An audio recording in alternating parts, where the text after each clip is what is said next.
चंद घंटों की रिकॉर्ड तोड़ बारिश ने किया है लखनऊ का हाल बेहाल। कैसे है लखनऊ बेहाल हम आपको ये दिखाएंगे। कहां कहां सड़कें टूटी, बिजली गिरी तो किस पार्क में मची है हलचल ये भी दिखाएंगे, और सरकार किस तरीके से पानी निकालने में युद्ध स्तर पर जुटी है ये भी जानिए। और साथ साथ लोगों का हाल कैसे है बेहाल, हम तस्वीरों के जरिए ये आपको दिखाने की कोशिश करेंगे। इसके अलावा ये जानिए कि क्या घोसी के उपचुनाव में बीजेपी से पिछड़े और दलितों का वोट शिफ्ट हुआ है, और शिफ्ट हुआ है तो बीजेपी कितनी टेंशन में है। सिर्फ बीजेपी ही नहीं, बसपा भी टेंशन में है। बसपा के टेंशन की वजह क्या है हम आपको ये भी बताएंगे। ये तमाम खबरें आज का यूपी में। नमस्कार, मैं हूं कुमार अभिषेक, आप देख रहे हैं यूपी तक। हम हाजिर अपना न्यूज शो आज का यूपी लेकर। बारिश से जुड़ी तमाम खबरें और उसकी तस्वीरें, उसके विजुअल्स हम आपको दिखाएंगे, लेकिन पहले बात कर लेते हैं उत्तर प्रदेश के सियासत की। जी हां, उत्तर प्रदेश में जब से घोसी उपचुनाव के नतीजे आए हैं, बीजेपी के भीतर एक खलबली है। एक तूफान के पहले की एक शांति दिखाई देती है। तूफान की पहले की शांति इसलिए कि क्या इस नतीजे के बाद बीजेपी के भीतर कोई तूफान आ सकता है। खैर, वो जब आएगा तब उसकी चर्चा करेंगे, लेकिन आपको पहले बता दें कि इस वक्त पार्टी टेंशन में है। और टेंशन की वजह यह है कि बीजेपी को लगता है कि जो उसका कोर वोट बैंक था, यानी कि ओबीसी, दलित और सवर्ण, इसमें घोसी में बहुत जबरदस्त स्तर पर, यानी कि बहुत बड़े स्तर पर इसमें सेंध लग गई है। समाजवादी पार्टी की तरफ उसके अपने कोर वोटरों का एक बड़ा तबका बहुत आसानी से चला गया और उसने समाजवादी पार्टी को 42,000 से ज्यादा के रिकॉर्ड तोड़ जीत दे दी है। और क्या यही ट्रेंड रहा तो 2024 में क्या होगा। पार्टी के भीतर यह खलबली है, और पार्टी के भीतर सिर्फ मंथन ही नहीं, इस बात की चर्चा चल रही है कि आखिर ठीक इसे कैसे किया जाए। आपको बता दें कि समाजवादी पार्टी बीजेपी के भीतर लगातार इस चुनाव के हार के बाद एक के बाद एक उत्तर प्रदेश में कई मीटिंग हो चुकी है। आज भी एक मीटिंग तय थी जिसमें डिप्टी सीएम केशव मौर्य, इसके अलावा नरेंद्र कश्यप जो कि पिछड़े मोर्चे के अध्यक्ष हैं, इसके अलावा अलग अलग संगठन के स्तर पर नेताओं के साथ और खास करके अलग अलग बिरादरियों के जो नेता हैं उनके साथ बैठकें हो चुकी हैं।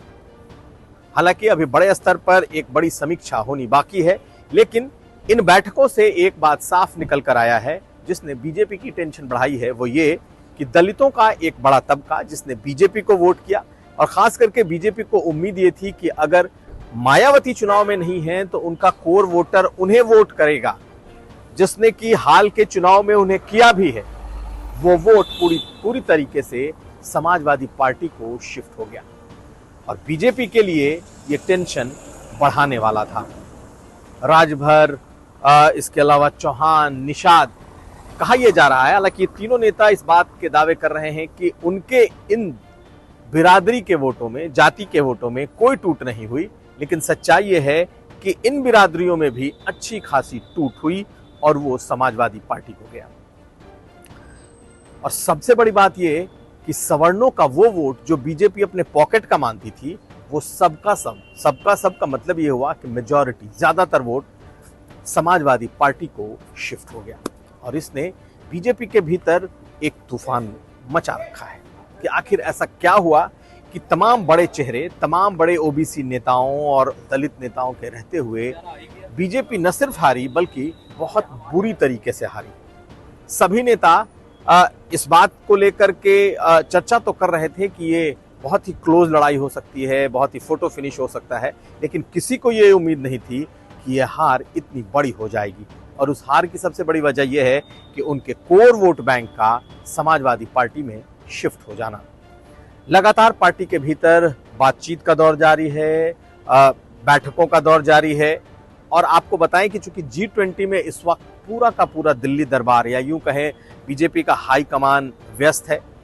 थोड़ी व्यस्तता मध्य प्रदेश और राजस्थान के चुनाव में है, लेकिन इस वक्त बीजेपी के भीतर उत्तर प्रदेश में यह मंथन चल रहा है कि अब आला कमान को और केंद्रीय नेतृत्व को वो कौन कौन सी बातें बतानी है कि आखिर हार की वजह क्या हुई। तो इस वक्त समीक्षा का दौर चल रहा है और उस समीक्षा में एक बात निकलकर सामने आई है और वो ये कि बीजेपी का कोर वोट बैंक खास करके ओबीसी और दलितों में बड़ी सेंध मारी है, जिसने बीजेपी को अंदर से हिला कर रख दिया है। अब अगली खबर। टेंशन में सिर्फ बीजेपी ही नहीं है, टेंशन में बीएसपी भी है और बीएसपी के तो टेंशन में होने की वजह भी बड़ी साफ है। बीएसपी ने घोसी का उपचुनाव नहीं लड़ा था। बीएसपी को भीतर से ये लग रहा था कि ये सरकार का चुनाव है, बीजेपी किसी भी सूरत में ये चुनाव नहीं हारेगी और अगर बीजेपी इस चुनाव को जीत लेती है तो मायावती बड़े आराम से इंडिया गठबंधन को ये दिखा सकेंगी कि उनके नहीं होने के बावजूद बीजेपी उनके अगर इंडिया गठबंधन में नहीं होती हैं तो फिर बीजेपी को हराना बहुत मुश्किल है। कहीं ना कहीं ये सोच बीएसपी में पनपी थी और इस सोच के बूते इस चुनाव में बसपा ने अपना उम्मीदवार नहीं खड़ा किया, लेकिन औंधे मुंह दोनों गिरे, बीजेपी भी गिरी और बीएसपी भी। अब बीएसपी के भीतर खलबली ये है कि उसका पूरा 50-55 हजार का जो वोट बैंक है वो पूरी तरीके से तितर बितर हो गया और तितर बितर भी ना कहें तो बड़ी तादाद में उसका वोटर समाजवादी पार्टी में शिफ्ट हो गया। मायावती ये तो बर्दाश्त कर सकती थी कि उनका वोटर अगर शिफ्ट हो रहा है तो बेशक वो बीजेपी को चला जाए, लेकिन समाजवादी पार्टी को उनका वोटर चला जाए, वोट कर दे, ये शायद बीएसपी को कतई गवारा नहीं हो सकता। लेकिन घोसी के उपचुनाव में यही हुआ है और यही बीएसपी के लिए सबसे ज्यादा टेंशन की वजह है। आपको बताएं कि इसके बाद अब बीएसपी ने बूथ और सेक्टर के अपने लोगों के साथ अपने कैडर की बैठकों की शुरुआत की है। आज हालांकि बहुत बारिश हुई, लेकिन आज से इस कैडर बैठक जो है ये प्रस्तावित थी और बीएसपी इस कैडर बैठक को इसलिए कर रही है कि उनके जो वो कोर मतदाता हैं वो कम से कम इधर उधर ना हो। और उसकी वजह इस बार बसपा ने एक प्रयोग किया था, हालांकि अनकहे तौर पर, बिल्कुल साइलेंटली, अनौपचारिक तौर पर उन्होंने एक मैसेज पास किया था कि घोसी में जो उनके वोटर हैं वो किसी को वोट ना दें, वो नोटा दबाएं। यानी कि एक तरीके से मायावती के डिक्टेट जो है, उनकी जो बात होती है उसकी परख भी हो जाएगी कि आखिर उनके बात का असर कितना है। हालांकि मायावती की तरफ से कोई आधिकारिक ऑफिशियल इसमें कोई बयान नहीं था, लेकिन पार्टी के भीतर से जरूर ये बात कहीं ना कहीं मतदाताओं तक पहुंची थी। कितनी सच्चाई है ये नहीं कह सकते, लेकिन ये बात पूरी तरीके से हवा में थी। हुआ ठीक उल्टा, नोटा बहुत ही कम दबा। नोटा की उम्मीद भी थी कि नोटा 5-10 हजार नोटा भी जा सकता है, लेकिन नोटा महज कुछ 100 में सिमट गया। ऐसे में बसपा का जो वोट बैंक है वो पूरी तरीके से शिफ्ट हुआ और उसका मेजॉरिटी हिस्सा समाजवादी पार्टी को चला गया और इससे बसपा के भीतर एक तरह की घबराहट, एक तरह की हलचल है और बीएसपी नहीं चाहती कि उसका वोटर किसी भी सूरत में सपा के साथ चला जाए, लेकिन इस चुनाव में ये दिखाई दिया है।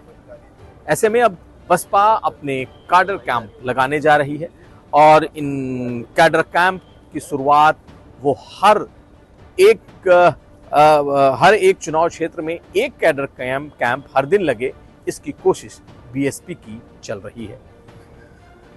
तो एक तरफ बीजेपी हिली हुई है, दूसरी तरफ बीएसपी। अब देखना यह है कि 2024 के पहले क्या ये दोनों अपने घर को दुरुस्त कर पाते हैं या नहीं। और अब हम आपको दिखाएंगे लखनऊ में बारिश ने कैसे इस शहर का हाल बेहाल कर दिया है। तो इन तस्वीरों को देखिए, इन विजुअल्स को देखिए, ये लखनऊ शहर की है। जी हाँ, लखनऊ शहर बेहद ही खूबसूरत शहर कहा जाता है, लेकिन कुछ घंटों की रिकॉर्ड तोड़ बारिश ने पूरे शहर का हाल बेहाल कर दिया है। वो चाहे पुराना लखनऊ हो, वो चाहे जानकीपुरम हो, इंदिरा नगर हो, वो चाहे 10-90 के पास यानी कि सबसे जो पॉश इलाका है वहां का हाल। आप वाटर लॉगिंग की स्थिति देख सकते हैं। ये वाटर लॉगिंग पूरे लखनऊ में आज हुई है और सुबह जब लोगों ने अपनी आंखें खोली तो कईयों के घर में घुटने तक पानी घुसा हुआ था। पार्क भरे हुए थे, बड़े बड़े सोसाइटीज और अपार्टमेंट्स में बारिश का पानी बुरी तरीके से जम गया था। ये तमाम तस्वीरें इस बात की गवाही दे रही हैं। गाड़ियां डूबी हुई थीं और गाड़ियां अगर चल भी रही थीं तो उनके लिए इस पानी में खिसकना मुश्किल था। कई जगहों पर जबरदस्त तरीके से वाटर लॉगिंग दिखाई दे रही थी और हम आपको कुछ तस्वीरें और दिखाते हैं। एक तस्वीर ये कि कई जगह सड़क धंस गई और ऐसे में सड़कों पर भी सवाल शुरू हो गए। और जो अंबेडकर पार्क है उसमें बकायदा देर रात बिजली कड़कने से हाथी पर एक उसका असर हुआ है और उसके कहा जा रहा है कि उस बिजली गिरने से उसको वो क्षतिग्रस्त हुई। तो ये तमाम विजुअल्स आपको इस वक्त हमारे स्क्रीन पर दिखाई दे रहे हैं। उधर सुबह आज सबसे पहले प्रशासन ने तमाम स्कूलों को बंद कर दिया।